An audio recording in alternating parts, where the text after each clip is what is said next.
Welcome back, guys. And as usual, Hot Mess Espresso is proudly sponsored by 502 Media. Email marketing is kind of a thing these days. We all get the newsletters, we all get the things, and if you're a business owner like me, when it comes to emailing, none of it makes sense. But we have Emilee Lopez on the pod today, who is the founder of Emailing with Emilee, which is an email marketing shindig. And we're going to dive into that along with a whole bunch of other things. Hi, Emilee. Hi. Hi. I'm going to do my bestest to focus. If you saw my Instagram story today, you know that I'm going to try and focus while there's an adorable Sorry, she'll baby in probably front of wake me. up in a minute now. She was trying to wake up like 1 minute before we started, and I was like, go back to sleep. I know. Well, I mean, that would tie in with the chaos that is HME. But you have quite the story. You started Emailing with Emilee. Why did you start that? So, originally, actually, I started just as a VA business. Not just. Okay. VAs are very helpful. I was one. I started a VA business because I wanted to be around to watch my child grow up. Um, that kind of goes along with some things that we'll get into a little bit later. Hmm. But I wanted to be a very present child, very present parent around my child. So I wanted to be around. I didn't want to miss the firsts. I didn't want him to be in daycare while I was missing them. So I started my business for that reason. And through a client, I actually found my love of email marketing tech. A lot of times when people think of email marketers, they're always assuming that it's copywriters. And while, yes, I could do a little bit of copywriting, I am actually on the tech side of the industry. And so I get to handle all of the data, the automation trees, how things play into each other. And yeah, it's kind of the rest is history. I started to be home with my boy originally. And while I have had my business, I have had another boy and a girl. So now we're on to three and Dang. going strong. No kidding. So what exactly is it that you do with your business? So I help service providers and coaches with all of their email back end. So I guess if I were to put it um, in just like a quick little blurb, I would say I help what I call cozy service providers and coaches. Cozy is a term I like to use for business owners who are working wherever is comfortable and taking the time to slow down in life Yeah, because I know I do my best work in my PJs on my couch. sure do. I help them create an email system that automatically welcomes, nurtures, and sells to their subscribers while they enjoy what really matters to them, like coffee with a friend, a play date at the park, or binge watching the latest drama series. So I just come in, I help make everything that runs automatically for you. That way, you don't even have to think about it. You can send out your newsletters or email blasts whenever you feel like it, but you get to know that any new subscriber that comes onto your list is going to be welcomed, nurtured to, and sold to, all without you having to lift a finger. Which honestly is a huge thing because I know for me, like the thought of having to email newsletters or like, when merch drops or something like that, I'm just like, I don't even know the first thing about what I'm doing. Like, I know everyone's still like, oh, you need to have your emails and your email subscribers. And I'm like, send help. I don't know what I'm doing. Do you run into a lot of people like that? Or do you just run into people that are like, I could do it, but like, I just don't want to? A lot of the time it's the people who are like, I could, but I don't want to. They send their email newsletters and they just call it good because they're like, Mm-hmm. I'm emailing, I'm email marketing, I'm sending out my emails, but truly you're not.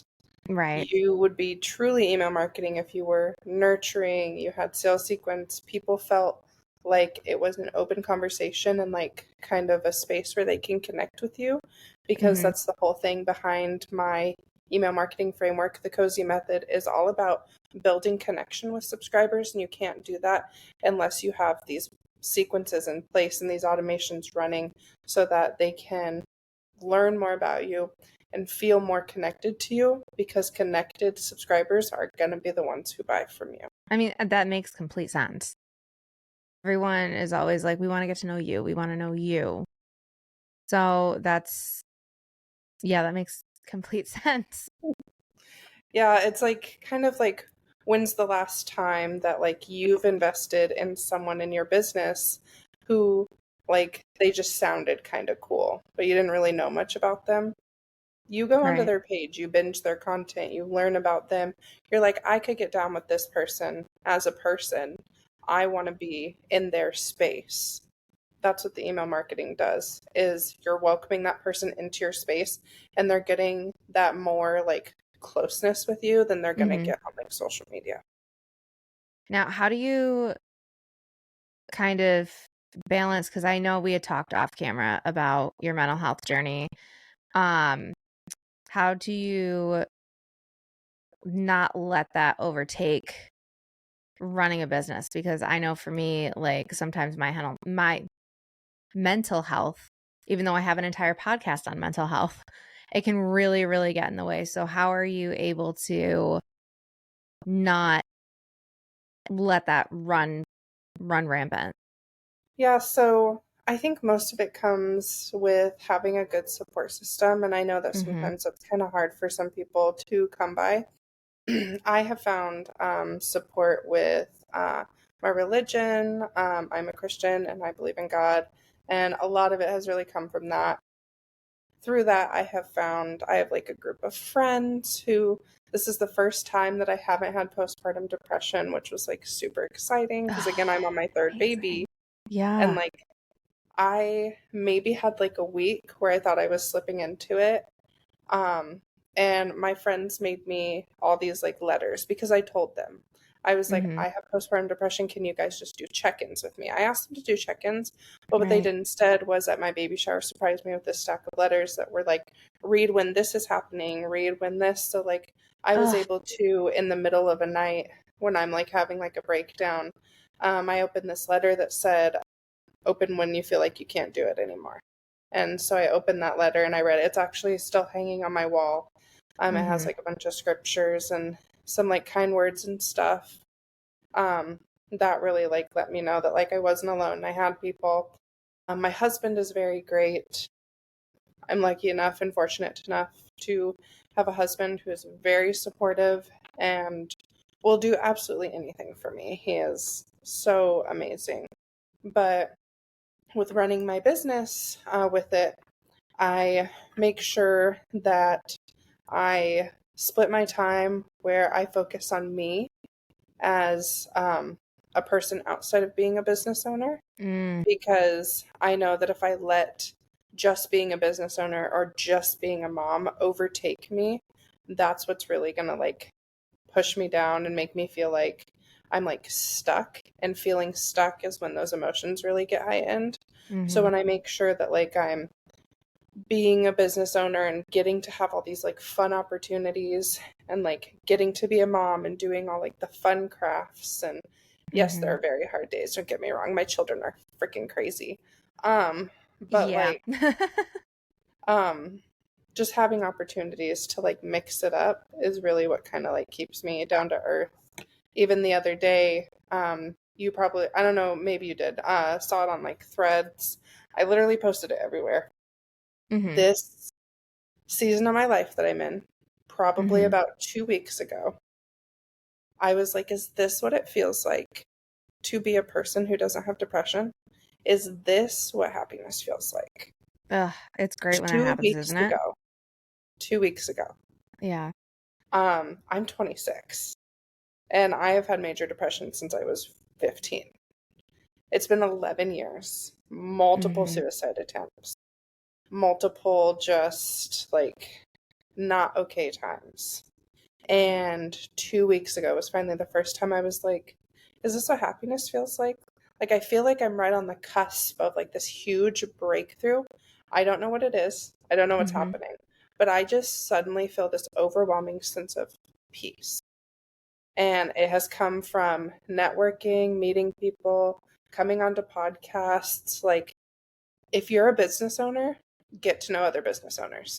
a thousand Because once percent. you have that community, it is crazy how good you feel and how, like, abilities and offers and opportunities come rolling in because you're so connected and people want to connect you with their connections. And then just all of a sudden, it's like, wow, like I'm doing it.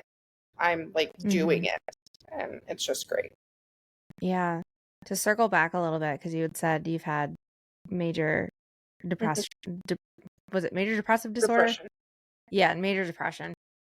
Since you were 15, can you kind of take us through that journey of 11 years ago to now? Oh, yes.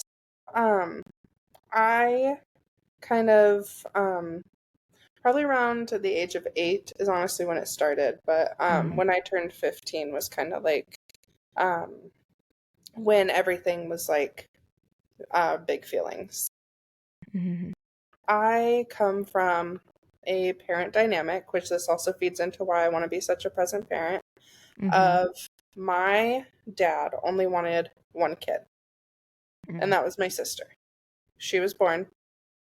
My mom wanted two kids. So 5.5 years later, ooh, birth control stopped working magically. Um, my mom's pregnant with me. My dad didn't want two kids. So he said, okay, you have fun with your two kids. Oh my God. I'll be over here. Dropped my mom off while she was 7 months pregnant with me um, at her mom's house, my grandma, and left. And then didn't meet me until I was about 6 months old. And then I didn't see him again until I was 3 years old because obviously he wanted my sister around, but he can't just get one kid because he's technically biologically both of our father. When I was 3, I started going to summers to his house because that was what the custody order was. Hmm. So we sent summers there. It was very apparent, very apparent. Um, I was kind of like the maid and the cook of the household, um, all growing up. And I remember spending birthdays like waiting by my phone, seeing if he would call this year. Um, like spent a lot of time with that. And then, you know, obviously it also comes to he gets married to these other, like his second wife had two kids. And I was like, I thought you didn't want two kids, but okay. And then his current wife has 5 kids. And I'm like, great. This is wonderful. Oh my God. Yeah, let me tell you, it's complicated, but Slightly. um, so once I was about 15 and he got married to his third wife was kind of when I just like gave up. Hmm. And I was also being bullied in school because, no one likes the bigger girl. Yeah. And that is a whole other thing. And so starting at 15, I just was like, what's the point? Parent that doesn't love me. My mom is such an amazing person. But of Hmm. course, when you're 15, everything feels big and you focus on the bad things. It's really hard to focus on the good things as a Yeah. teenager. So I'm like, Right. parent doesn't love me. Everyone hates me in school. I'm having a hard time keeping friends. I don't really have like hobbies or like still to this day. I have a hard time. Like people will be like, "Well, what do you like to do?" And I'm like, "I like to watch TV." Like it's Yeah, really I'm hard. the same. Like I don't I'm like, know. I don't know. I'm not a book girly. I'm not puzzles. Like I don't really have any hobbies. So like I was like I don't do anything. No one likes me. My parent doesn't want me. Like what is the point? And like so I was dealing with that. And I was ready to just like, like what was the point anymore? Just like be Hmm. over it. My sister had my niece. My sister's 5.5 years older than me. Remember, Hmm. she's like 20, 21. So my sister had my niece. And my niece was my whole world. Yep. My sister was living with us at the time because her husband at the time worked on like the oil rigs. So Mm, he was gone for like weeks at a time. right. And so she was living with us and she worked nights. So I would come home from school and I would take care of a baby at 15. Uh, she was my That's niece. Like, very I, effective birth control. Yeah. I took care of her and I'd put her to sleep with me because my sister was a co-sleeper. Um, and then my sister would come in after her shift and like take her and back into her room and go back to being a mom. Uh, but my niece was my whole world. Mhm. As she learned to talk and crawl and walk and all the things, like she was like everything to me. Mhm. And I couldn't fathom my sister, my mom, anybody having to tell her that Auntie wasn't going to be around anymore. And that's what kept me going. She's actually this semicolon right here. She loves, well, she still kind of does. She loves mermaids, so it's the mermaid tail Mhm. and the Mickey head. Um, she was the reason that I kept going. And then I had my own kids, and they were the reason that I kept going. 2 years ago, with my second, was when my postpartum depression was the worst. Mhm. And I was making a plan actively to just be done with it. Mhm. Um, but I knew because we had moved across the country, we didn't know anybody out here. I couldn't leave my husband with two kids and nobody. Right. That was too cruel to me. Even though I was being cruel to myself, I couldn't like be cruel to him. Right. So I got us involved with a church because we had talked about getting back into religion. And so I got us to a church and we started going, and I was like, okay, he has people now. He has people. And then some of the girls in the church invited me to go to a mom's group. And I was like, like I'm trying to like do something here. No. Right. Um, but they were very persistent. I'll Right. give them that. So It's I like was they like, knew. I'll say fuck it, I'll just go. So I Right. went to one meeting and talking to them and being around those women, and um, I finally like felt this like pull like from something. Now I know that it was God. Um, that like I wasn't done yet, like that there was more for me. And all these women and all these people, they were like around me, and I felt more okay than I had in a while. Mhm. So I was like, okay, let's give it another shot. And that was kind of the turning point of like, um, ever since then, I feel like I've been like slowly getting better and like slowly healing. I do have to give like a lot of it to like God and like Mhm. a lot to my friends. Like they have been so amazing. They have been like my rock. And I got the courage to officially cut my dad out of my life. His third wife is amazing. I love Mhm. her, honestly. She makes an active effort to know me and know my kids, which I Yeah. appreciate her for that. She'll set up calls for us to like talk. She doesn't do this now anymore because she knows my boundaries, which I get appreciate.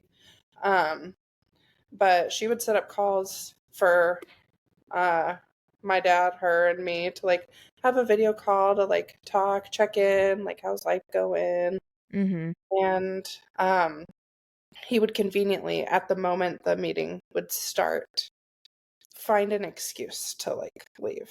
Like, oh, I need to go shower. Oh, something's going on outside. I need to go check it. Like, there was always something that happened right when the meeting was starting.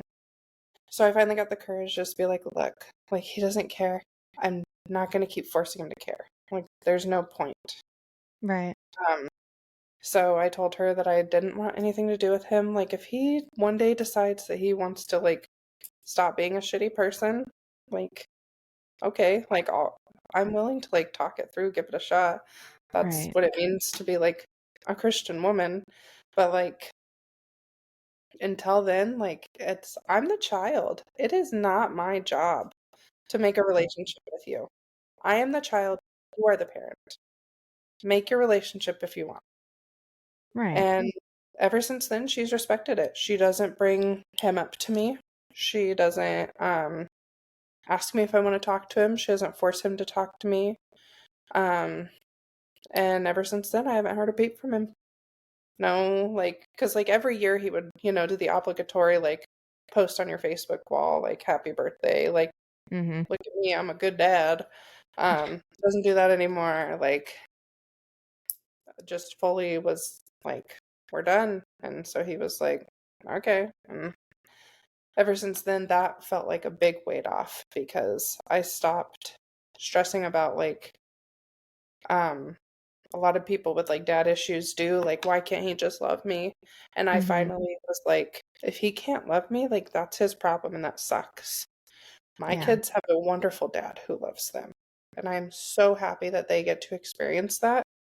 But like, I think for anybody who is going through like self-hate or like daddy issues or why doesn't my dad want to be around me? Like, honestly, if you just kind of be like, okay, like that was your decision and that sucks for me.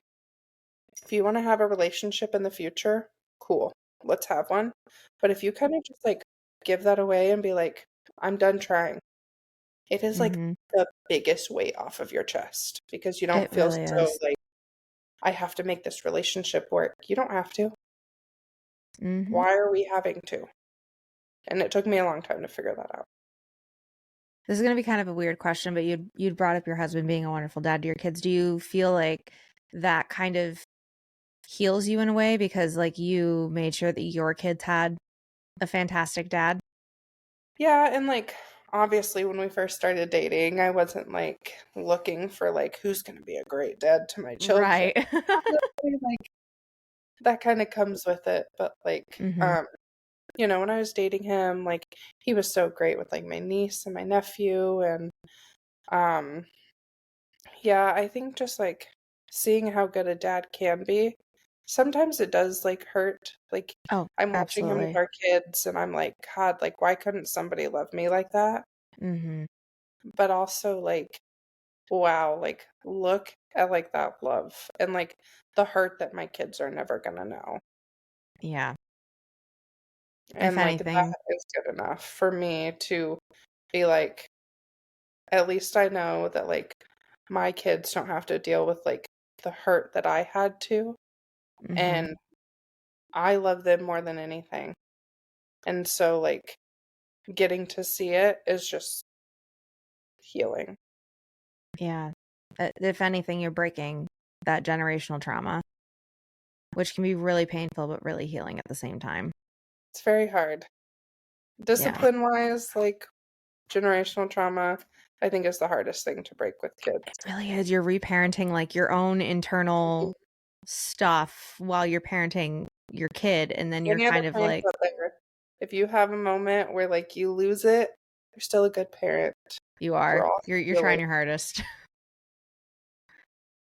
It's difficult. Like we've dealt with that like with my nephew and stuff, and it's really crazy to like sit and go, we're doing so much better of a like job than like how we, and I'm not saying that like my parents did a bad job raising me like at all. But we're like we're handling it better than like it was when we were kids. Hmm. And it's like, oh, it really was this easy. Why wasn't this easy for you guys? And but you know, at the same time, they thought they were doing better than what their parents were doing. So it's like that slow trickle down, but it's still just like it's such a mind fuck, honestly. Yeah. It really is.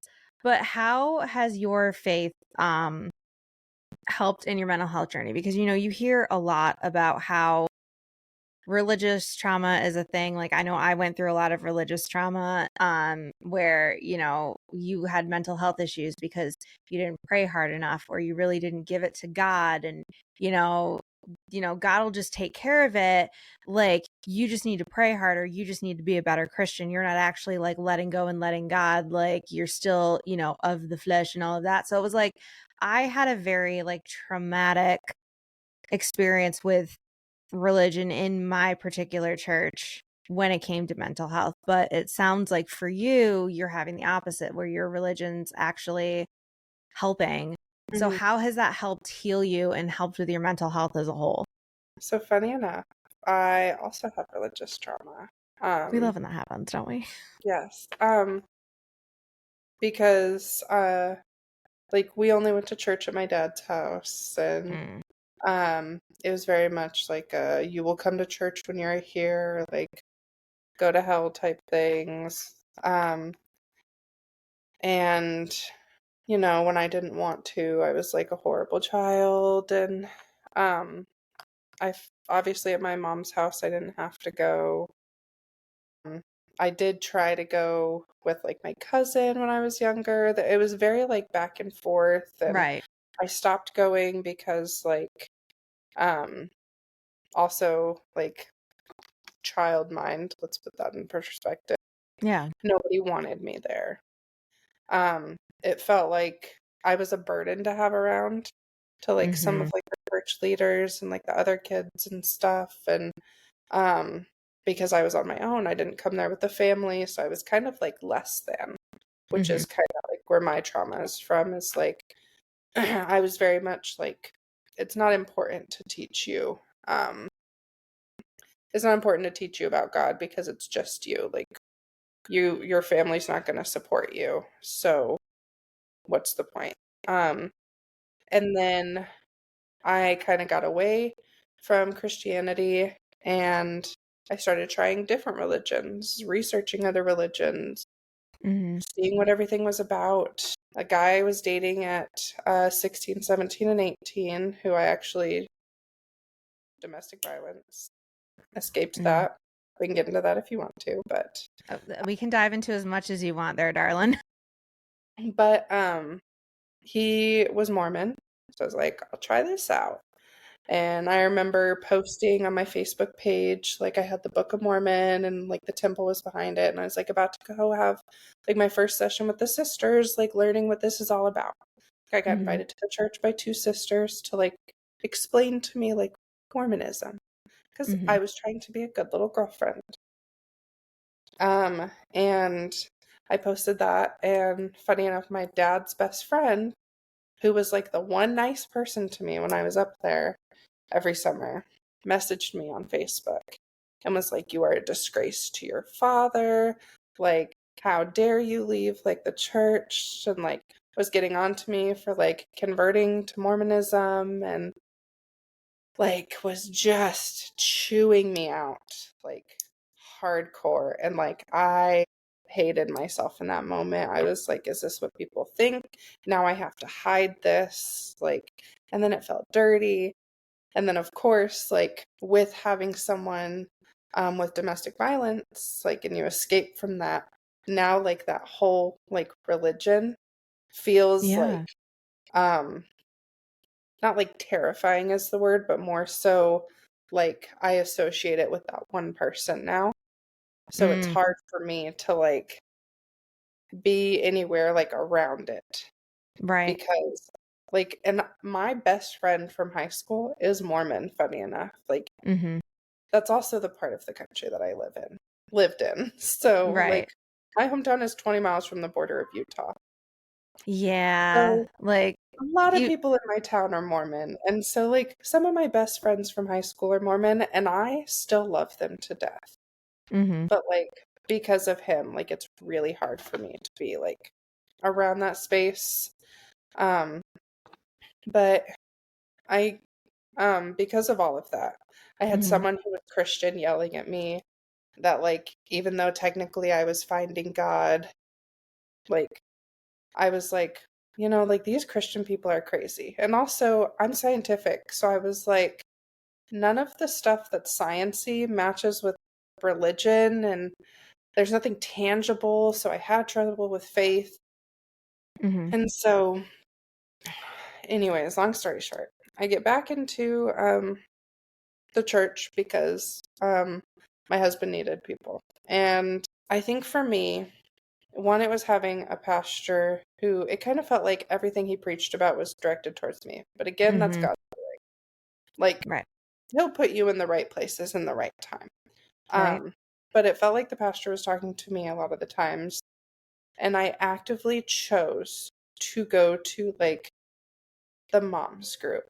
And Mhm. okay, there's this Bible study with like my best friend from school. His wife wanted to start a Bible study, so we got on our little Zoom meeting, Mhm. bought a book, and started like reading in the Bible and like learning about it. I think for me, it was learning more instead of being like, oh, I'm giving it up to God, and then like leaving it at that. That's not gonna Mhm. do crap. That's not gonna do shit. Right. Like, Right. the effort, like, you have to extend the effort, and, like, he'll extend the effort, and it kinda, like, meets in the middle. Because Exactly. trust me, when I was going to church as, like, an 8, 9-year-old by myself, because the rest of my family didn't go while I was home, I would sit at the altar and just cry, like, during worship. My friends would be, like, laying hands on me, I'd be crying, and I'd be like, I'm reaching out to my dad, like, why can't you make him love me? Like, this was what you're supposed to do, like, why aren't you fixing it? Like, I thought you were God. Like, so, so angry at God Right. for not fixing my dad, because I was reaching out Mhm. to my I was putting in the effort. I was like, I'm doing my half, God. You do your half. Make him love me. That's not Right. what he's going to do. Right. I needed to find peace in that, like, I can't change things. Mhm. God gave me wisdom to do what I know to do, and then he will come in where he's needed. And it was Exactly. once you, like, give up that mindset of, like, he owes me because he's this almighty God and Mhm. I'm doing what I'm supposed to do. He owes Mhm. me. God doesn't owe us. I mean, he loves us and he's gonna, like, help provide for us.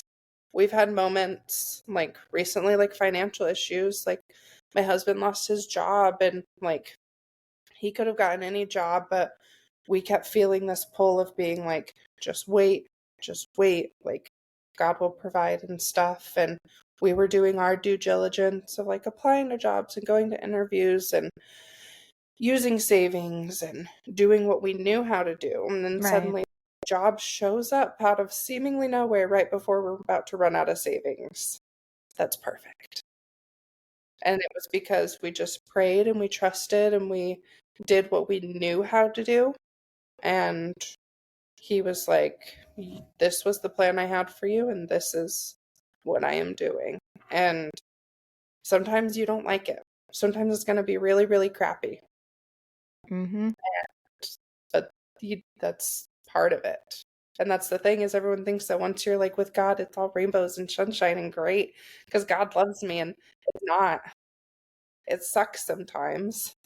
And I just had to leave a church because that church was started getting very toxic, and it was actually the one I found God at. So I was like, how could a Mhm. church that, like, brought me to God and, like, loved me be such a toxic place? But, like, sometimes even if it felt great at a moment, it's not always going to stay great.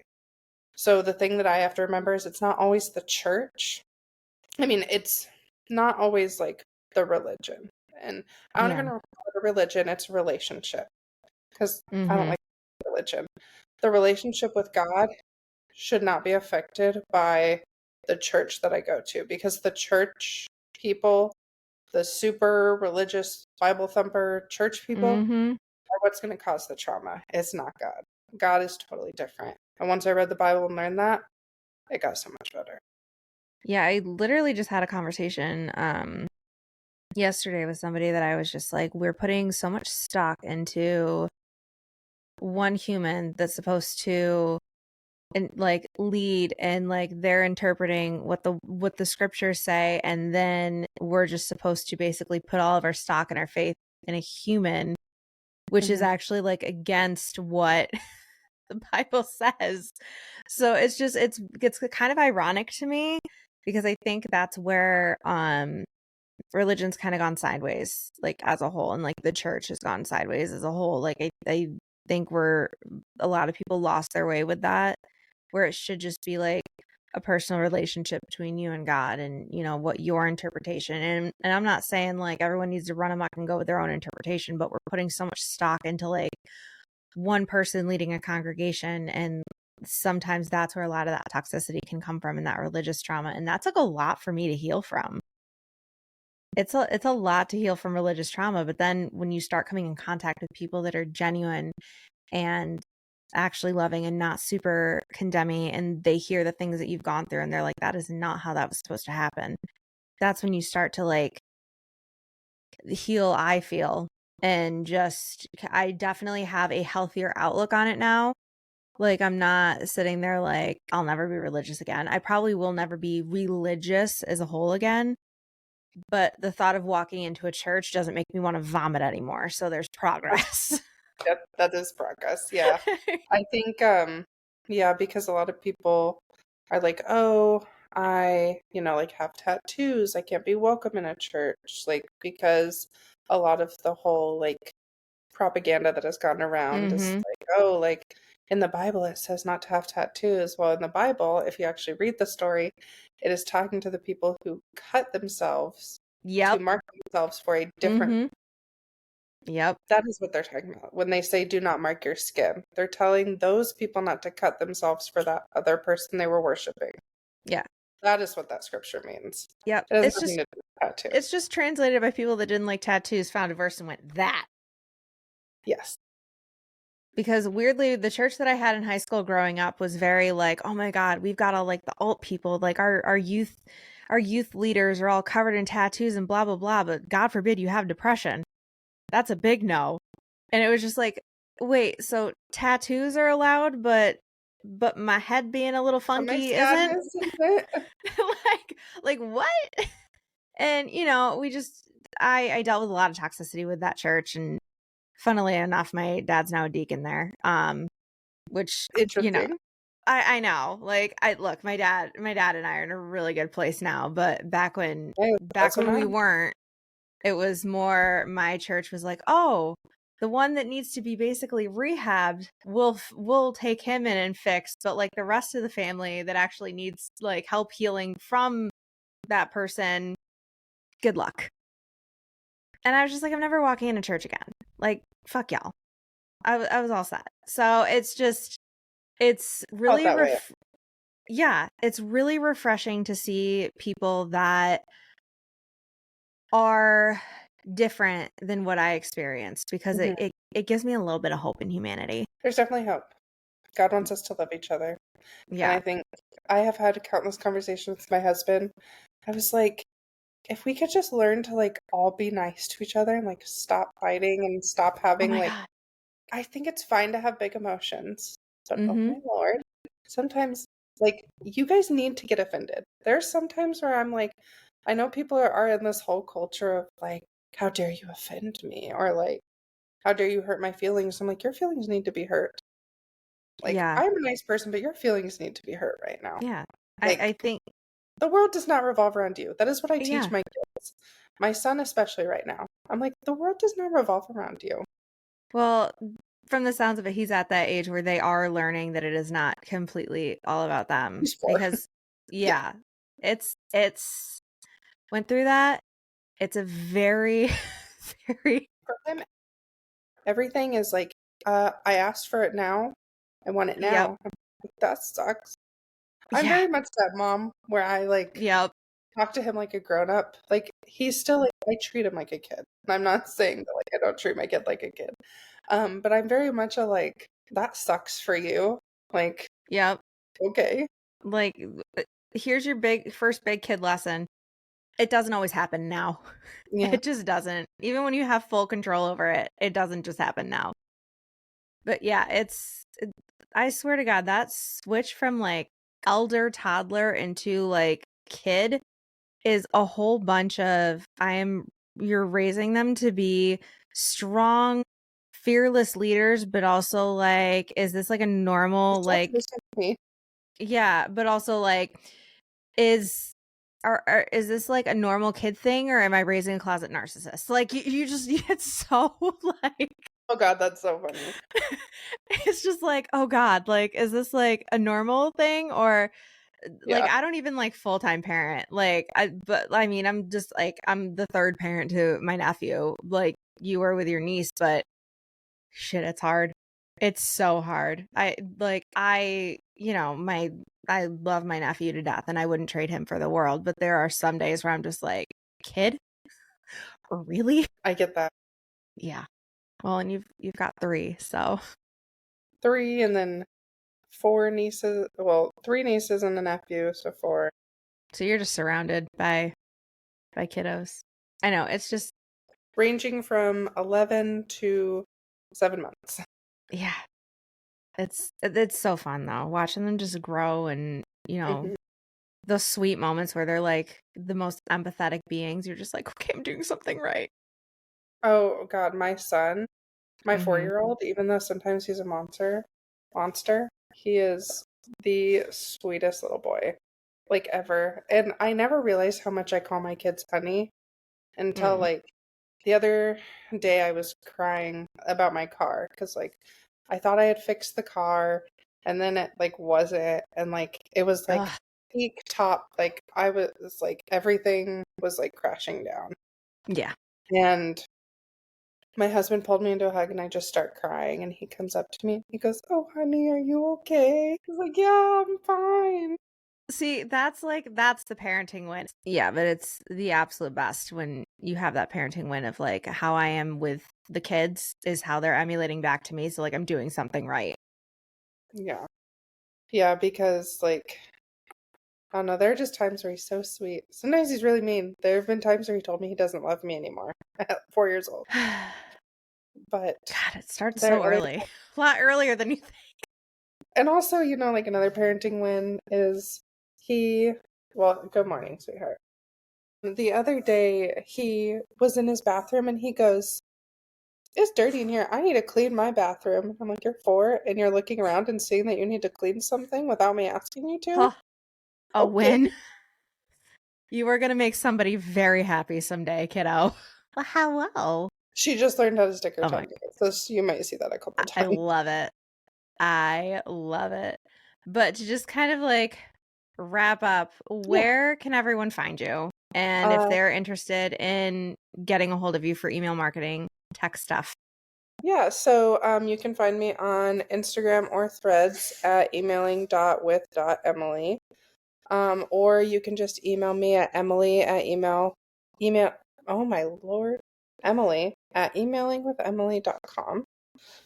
Um, I do not have a website called emailingwithemily.com yet. That is in the works. So like I Well, have you that have the domain if you have the email. I So, have the domain. The website's not set up. Do not try going to emailingwithemily.com. Nothing is going to happen for you. yeah, same. Same. But and just for the I mean, we'll have it all in the episode description, but for those of you that are not going to look at the episode description, it's Emily with two E's. So it's Yes. Emilee. So to Very make fancy. everyone's life a My little bit mom did the easier. extra. Both me and my sister, our names end with EE. My nieces, their names end in EE. My mom, my grandma end in IE. Apparently, we just hate the letter Y in my family.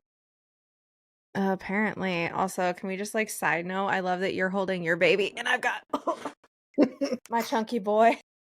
They're He like probably about the rolled same in here thing, while honestly. he's over 19 pounds. I know that Well, much. He she's, weighs more than my other boy. So she's 18 he pounds. chunky. Yeah. So my cat weighs more than you. It's fine. Everything's fine. Buddy, we gotta put you on a diet.